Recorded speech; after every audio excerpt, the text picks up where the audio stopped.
नमस्कार। आकाशवाणी देहरादून से प्रस्तुत हैं प्रादेशिक समाचार।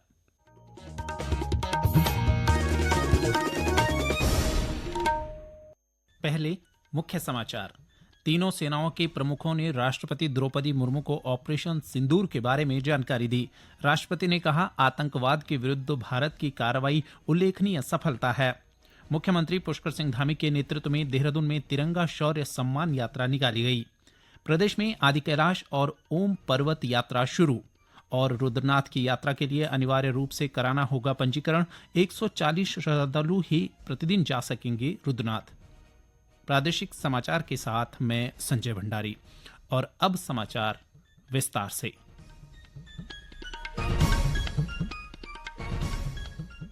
प्रमुख रक्षा अध्यक्ष जनरल अनिल चौहान, सेना प्रमुख जनरल उपेंद्र द्विवेदी, वायुसेना प्रमुख air chief marshal AP Singh और नौसेना प्रमुख एडमिरल दिनेश के त्रिपाठी ने आज राष्ट्रपति द्रौपदी मुर्मू से मुलाकात कर उन्हें ऑपरेशन सिंदूर के बारे में जानकारी दी। सोशल मीडिया पोस्ट में राष्ट्रपति ने आतंकवाद के विरुद्ध भारत की उल्लेखनीय सफल कार्रवाई के लिए भारतीय सशस्त्र बलों की वीरता और समर्पण की सराहना की। मुख्यमंत्री पुष्कर सिंह धामी के नेतृत्व में आज देहरादून के शौर्य स्थल चीड़बाग से गांधी पार्क तक भव्य तिरंगा शौर्य सम्मान यात्रा का आयोजन किया गया। यह यात्रा हाल ही में भारतीय सशस्त्र बलों द्वारा सफलतापूर्वक चलाए गए ऑपरेशन सिंदूर की ऐतिहासिक विजय को समर्पित रही। हजारों की संख्या में आमजन, पूर्व सैनिक, युवा वर्ग और मातृशक्ति ने तिरंगे के साथ पदयात्रा में भाग लिया। मुख्यमंत्री ने इस अवसर पर शौर्य स्थल पर पुष्प चक्र अर्पित कर शहीद जवानों को श्रद्धांजलि भी दी। मुख्यमंत्री ने ऑपरेशन सिंदूर में भाग लेने वाले वीर सैनिकों, वायुसेना, नौसेना और सभी सुरक्षा बलों को नमन करते हुए कहा कि भारत ने एक बार फिर यह सिद्ध कर दिया है कि वह आतंकवाद के खिलाफ निर्णायक कार्रवाई करने में पूरी तरह सक्षम है। उन्होंने प्रधानमंत्री नरेंद्र मोदी के नेतृत्व की सराहना करते हुए कहा कि आज भारत किसी भी आतंकी चुनौती का मुंह तोड़ जवाब देने में सक्षम है। मुख्यमंत्री ने प्रदेश के युवाओं से आह्वान किया कि वे सेना और सुरक्षा बलों के अनुशासन, शौर्य और राष्ट्र सेवा की प्रेरणा लेकर आगे बढ़ें। मुख्यमंत्री ने ऑपरेशन सिंदूर की ऐतिहासिक विजय के उपलक्ष्य में तिरंगा शौर्य सम्मान यात्रा को प्रत्येक वर्ष मनाए जाने का आह्वान किया। केंद्रीय मंत्रिमंडल ने उत्तर प्रदेश में जेवर हवाई अड्डे के पास एक सेमीकंडक्टर इकाई की स्थापना को मंजूरी दे दी है। आज नई दिल्ली में मीडिया को जानकारी देते हुए सूचना एवं प्रसारण मंत्री अश्विनी वैष्णव ने कहा कि यह इकाई HCL और फॉक्सकॉन के संयुक्त उद्यम के साथ भारत सेमीकंडक्टर मिशन के तहत स्थापित की जाएगी। उन्होंने कहा कि देश में 5 सेमीकंडक्टर इकाइयां पहले से ही निर्माण के उन्नत चरणों में हैं। इस छठी इकाई के साथ भारत रणनीतिक रूप से महत्वपूर्ण सेमीकंडक्टर उद्योग को विकसित करने की दिशा में और प्रगति कर रहा है।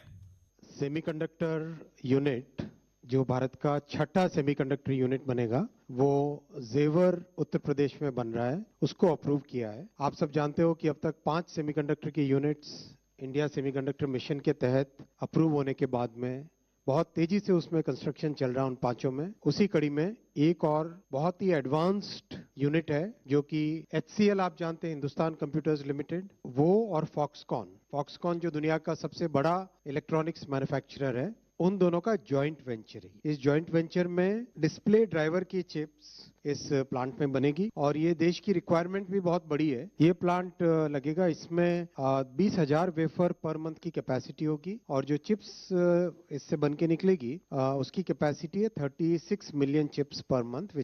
आज स्वीकृत नई सेमीकंडक्टर इकाई पर अनुमानित निवेश 3,700 करोड़ रुपए है। ये समाचार आकाशवाणी के देहरादून केंद्र से प्रसारित किए जा रहे हैं। ताज़ा समाचार के लिए आप हमारे सोशल मीडिया X व Facebook page Akashvani news Uttarakhand को फॉलो कर सकते हैं। साथ ही ये समाचार हमारे YouTube channel Akashvani news Uttarakhand पर भी उपलब्ध हैं।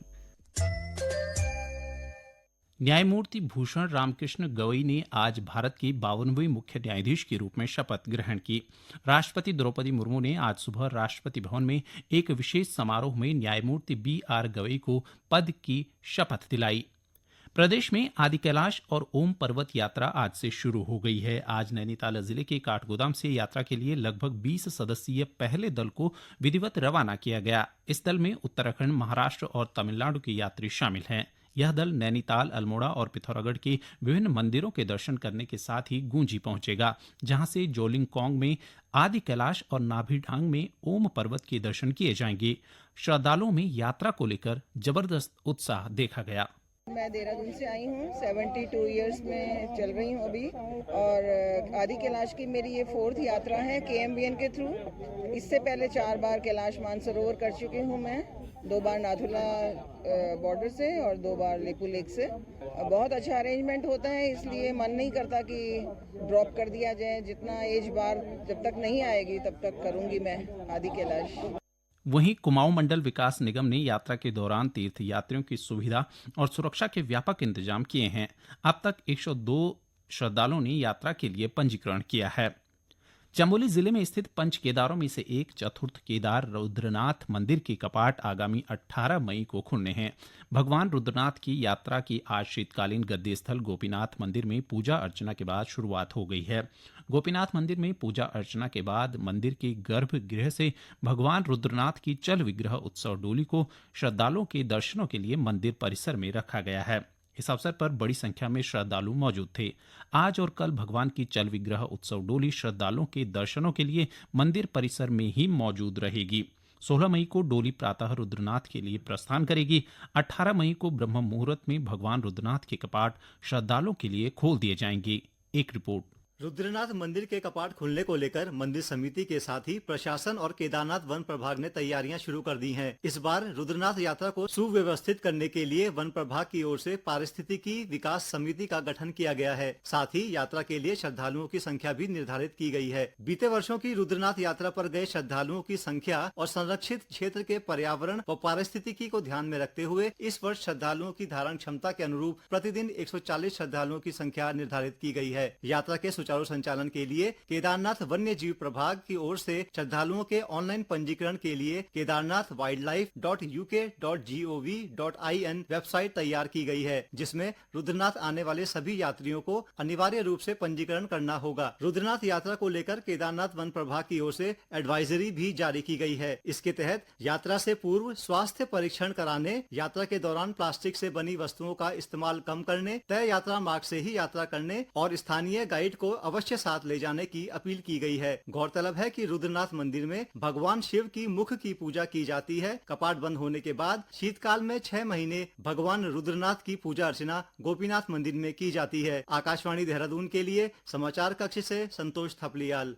स्वच्छ भारत अभियान के तहत चंपावत जिले की लोहाघाट नगर पालिका में वृहद स्वच्छता अभियान चलाया गया।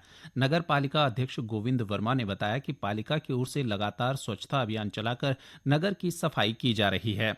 इसी क्रम में पालिका क्षेत्र बाड़ी गार्ड से महाविद्यालय तक विशेष स्वच्छता अभियान चलाया गया। स्थानीय प्रशासन, व्यापार संघ, विद्यालय, परिवार और ग्राम पंचायत रायनगर चौड़ी के लोग स्वच्छता अभियान में शामिल हुए। उन्होंने लोगों से आह्वान किया कि वे सप्ताह में एक दिन स्वच्छता कार्यक्रम से जुड़ें और कूड़ा सड़क किनारे न डालकर कूड़ेदान में ही डालें, ताकि नगर की स्वच्छता बनी रहे। आज हमने बालीघाट से लेकर डिग्री कॉलेज तक विशेष स्वच्छता अभियान है तहत इसमें डिग्री कॉलेज के एनएसएस के और एनसीसी के बच्चे और साथ ही साथ तहसील से तहसीलदार महोदय और नगर पालिका से पर्यावरण मित्र और अन्य कर्मचारी और सभासदगण, हम लोगों ने खुद देखा कि यहाँ जो सुबह शाम घूमने आते हैं लोगों की शिकायत भी होती है, काफ़ी गंदगी है। इसको देखते हुए बृहद रूप से स्वच्छता अभियान चलाया गया और जिसमें लोगों को ये संदेश दिया गया कि अधिक से अधिक संख्या में इस स्वच्छता अभियान से जुड़ें। और मैं पुनः समस्त क्षेत्रवासियों से यही अनुरोध करना चाहूँगा कि अधिक से अधिक संख्या में आकर के सप्ताह में एक दिन 1 घंटे का समय निकाल करके स्वच्छता अभियान में अपने अपने क्षेत्र में भागीदार बने। अंत में मुख्य समाचार एक बार फिर।